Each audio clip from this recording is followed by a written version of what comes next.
beginnt. Greetings, folks. Iolair here with a Naval Alliance World of Warships replay. Today we are featuring Darkwing Glacier in the Tier 10 German battleship, the Großer Kurfürst. He is in a domination match on loop.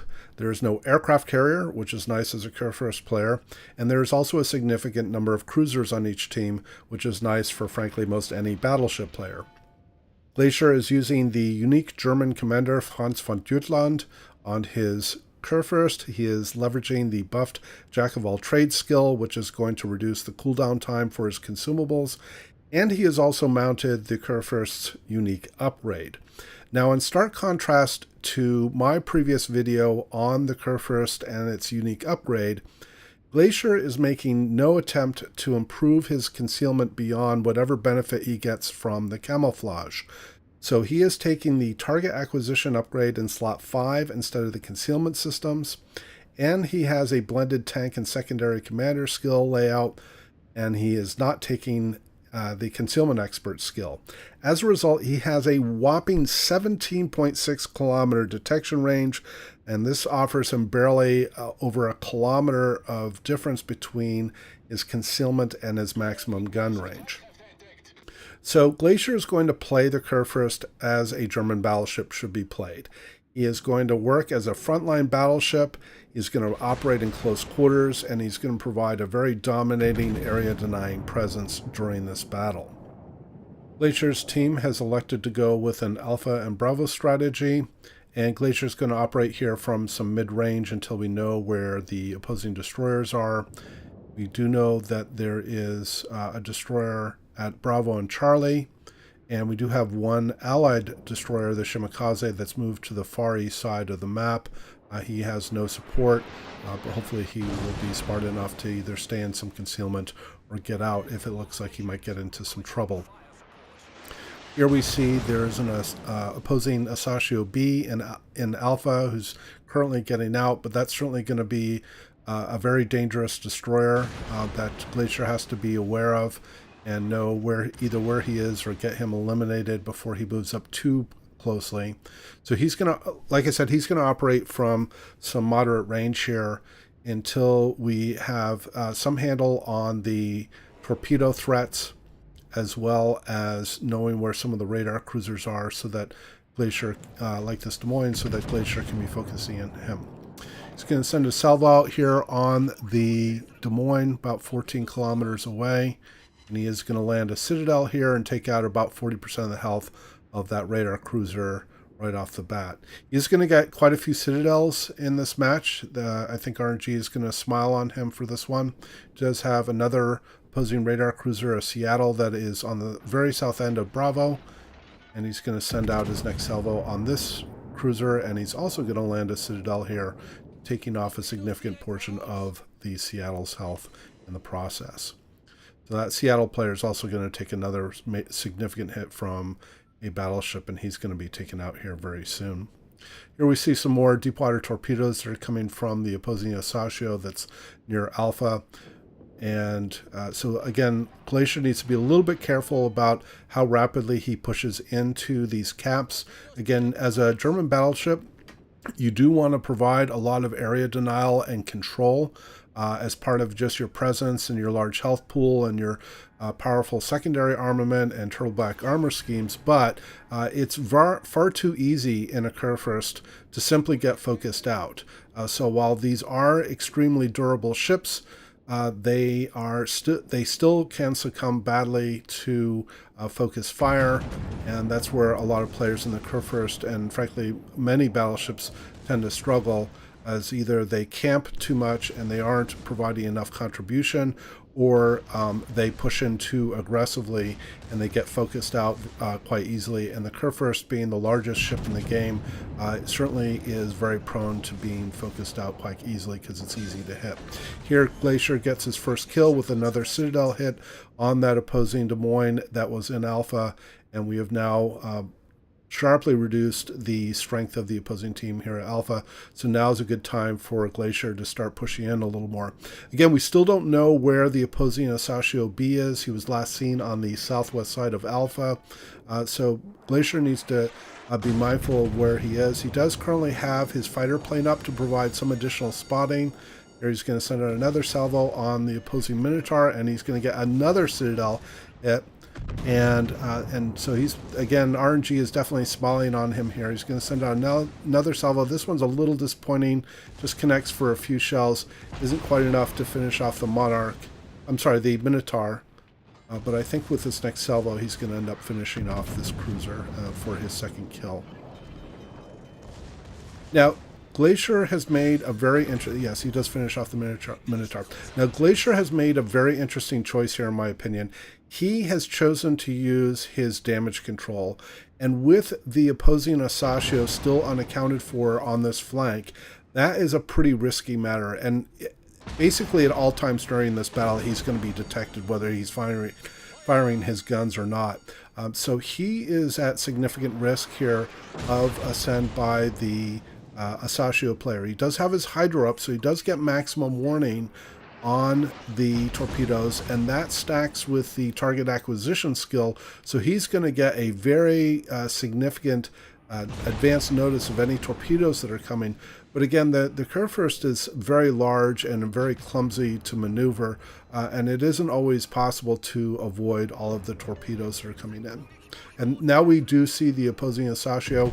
He's right behind the island on the south side of the Alpha Cap. And here, Darkwing Glacier fires a quick salvo off at the opposing Lightning and takes him out of the battle for his third kill. He does have a broadside shot here on the Kutuzov, but the Kutuzov, I think, is going to turn in and is going to avoid most or all of these shells.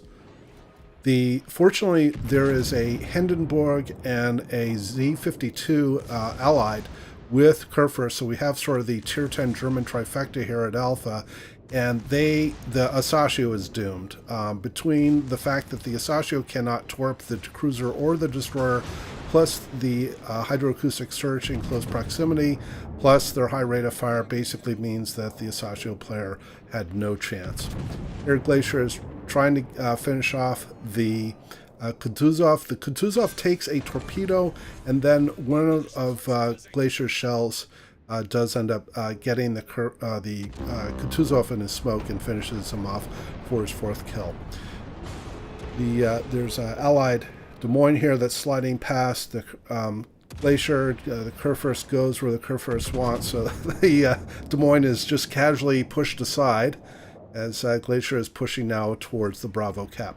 So this is, again, now that the most prominent torpedo threats on this flank have been accounted for and eliminated, there's basically nothing preventing Glacier from pushing in and exacting this very dominating presence in the middle of the map and basically providing huge area denial for the opposing team. He's got still about half of his health, and he does have a repair party coming up here in about 30 seconds. So he's going to be able to tank here for quite a bit longer. He's done over almost 1.3 million in potential damage. So he's definitely playing his role to absorb shots from the opposing team, including from this opposing Musashi. And he's just going to march right into Bravo and just kind of camp there for the moment and just basically deny area from the opposing team. The opposing Musashi here just goes down and gets his final shot off, I think on either the Des Moines or the Hindenburg that was over by Alpha before going down. Glacier's up to 118,000 in damage. Again, 4 kills. Not too many secondary hits at this point.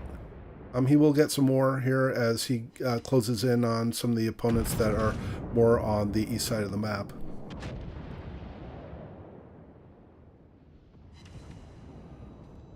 He's getting some really good screening here from the allied Asashio as well for any other potential torpedo threats. The only other destroyer, which really frankly isn't a destroyer in practical terms, is the Khabarovsk, and he only has 6-kilometer torpedoes. Here the Minotaur slows down to get into smoke, the opposing Minotaur. I think that if I had been Glacier, I would have aimed a little farther behind. That's often a fatal move made by a number of British light cruiser commanders, is that if they are detected while they're slowing to get into their smoke, that makes them extremely vulnerable to fire, and basically kind of makes them a little bit of a sitting duck. So I think that Minotaur was lucky to only get away with having received one Citadel hit from Glacier. Glacier could have completely erased him if the shots had been, or the shells had been a little more on target. Glacier's going to move here more towards the northwest side of Alpha and basically confront his little brother here in the Friedrich der Große, and he's got a full salvo ready to go here, but I think he wants to wait till he knows what the der Große is going to do, and the der Große is going to make a port turn here and expose his broadside, and this is going to doom him. So he's not going to get a Citadel hit, but he's going to get enough penetrating damage that he's going to finish off the battleship, and that earns him Kraken Unleashed, and he is up to almost 159,000 in damage. Now the opposing team has 3 ships left, the Minotaur, the Khabarovsk, and the Republik. So again, Glacier's got some smoke here to sort of mask his approach to the cap, but the reality is that once he fires his gun, he'll be visible to everybody. Looks like the Republik might be the better choice given his relatively slow maneuvering, his relatively broadside, but Glacier here elects to fire on the Khabarovsk. Now this can be tricky at such a range, even that 13 kilometers, because the Khabarovsk is so fast. Often people misjudge their firing. He doesn't happen to land any shells on the Khabarovsk. That may have just been luck, and the Khabarovsk was able to get away with that.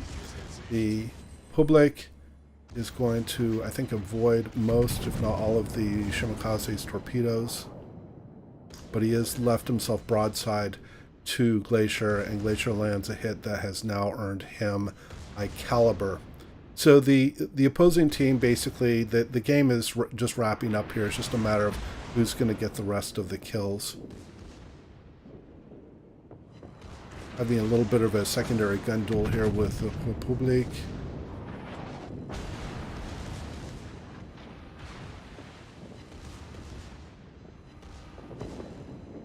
And the Republik is finished off by the Edinburgh. So now that leaves the Minotaur and the Khabarovsk. The team is very close to winning at this point. Probably with 2 caps and at 60 points per minute, they're looking at about 2 minutes to win if they don't sink any other ships.